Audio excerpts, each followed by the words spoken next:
Charging scheme mixed energy source based optimal charging scheme.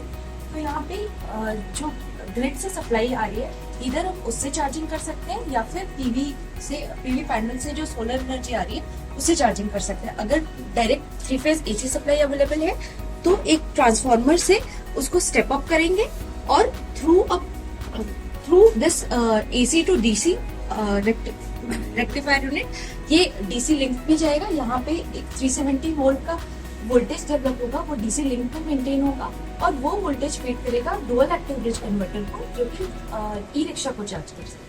अपना नाम बता दें। जी, मेरा नाम वर्दा मतीन खान है। कैसे ये मशीन थोड़ी वर्क करने वाली है जो आप लोगों ने रिसर्च किया है? जी, तो यहाँ पे ये मशीन एक्चुअली ई रिक्शा के बैटरी चार्जिंग के लिए यूज़ हो रही है। यहाँ पे चाहे तो ग्रिड से जो पावर अवेलेबल है उससे चार्जिंग हो सकती है या फिर जो पीवी पैनल है सोलर एनर्जी उसके थ्रू चार्जिंग कर सकते हैं। दोनों ही ये मशीन ऑप्टिमली अपने आप सेलेक्ट कर लेगी जो भी पावर अवेलेबल होगा उसके हिसाब से कैसे चार्जिंग करनी है।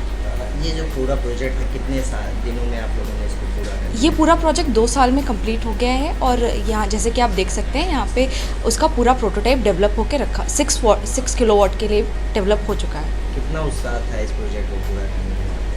इस कन्वर्टर इस पूरे डिज़ाइन को बनाने के लिए, क्योंकि ये एक बहुत रीसेंट टेक्निक है और कटिंग एज टॉपिक है, तो हमें बहुत इन्जॉय किया हमने इस काम को और हम एज अ रिसर्चर हमें बहुत उम्मीद है कि ये आगे मार्केट में आए और इससे लोगों को हेल्प मिल सके।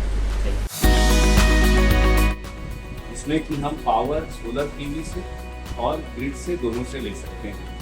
इसमें फ्रंट एंड मतलब आगे के भाग में एक ऐसा पावर इलेक्ट्रॉनिक्स मैक्सिमम पावर जो अगर ई रिक्शा को जितना भी पावर चाहिए उसमें से मैक्सिमम इनपुट पावर वो सोलर पीवी से लेगा। और अगर सोलर पीवी उतना पावर देते ये है कि आप किसी भी पीवी को चार्ज करने के लिए ग्रिड के बर्डन को कम कर रहे हैं। तो जब ग्रिड का बर्डन कम होगा तो एक तरह से ग्रीन हाउस एमिशन जो मतलब इन्वायरमेंट में जो पोल्यूशन लेवल है उसको घटाने में मदद मिलती है। Overall cost of the unit एक नई टेक्नोलॉजी बनाई है जिसमें कि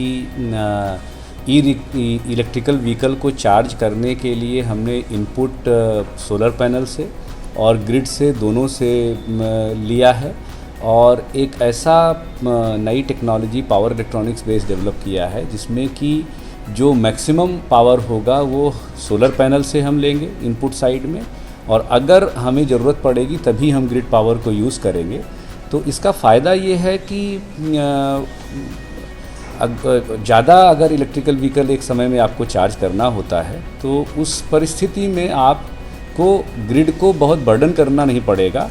आप रिन्यूएबल एनर्जी से जो पावर प्रोड्यूस होती है उसी पावर को यूज़ करके इलेक्ट्रिकल व्हीकल को आप चार्ज कर सकते हैं। और इस पूरे टेक्नोलॉजी को हम लोगों ने यूज़ किया है अपने ई रिक्शा चार्जिंग के वेरिफिकेशन के लिए। सर कितना अलग है ये, अगर आम भाषा में जो रिक्शा चालक है उनको समझाना हो तो कैसे इसको उपयोग में ला सकते? उपयोग में लाने के लिए आप ये समझें कि अगर इलेक्ट्रिकल ई रिक्शा है, ई रिक्शा को चार्ज करना है तो उसके लिए जो भी बिजली की आवश्यकता है, अगर वो बिजली आप एग्जिस्टिंग जो ग्रिड बिजली हमें देता है उसको यूज़ करके लेते हैं तो एक तरह से ग्रिड पे आप डिमांड बढ़ा रहे हैं।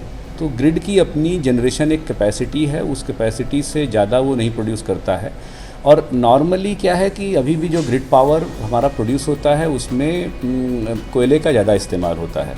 तो अगर आपकी रिक्वायरमेंट ग्रिड पावर की बढ़ रही है तो ऐसे केस में क्या होगा कि ज़्यादा कोयले का इस्तेमाल करना पड़ेगा, तो आपका जो पोल्यूशन घटाने का उद्देश्य है ओवरऑल इस इलेक्ट्रिकल व्हीकल के थ्रू वो पर्पस डिफीट होता है। तो ये एक हमारा टेक्नोलॉजी डेवलपमेंट एक ऐसा प्रयास है जिसमें कि हम ग्रिड से कम पावर लें, जितनी ज़रूरत हो जब ज़रूरत हो तभी लें, और ज़्यादा जो हमारा green way of producing electrical energy है उसको यूज़ करें। क्योंकि जब आप सोलर पैनल से बिजली को प्रोड्यूस करते हैं तो आपके लिए कोई इन्वायरमेंटल पोल्यूशन उसमें नहीं होता है।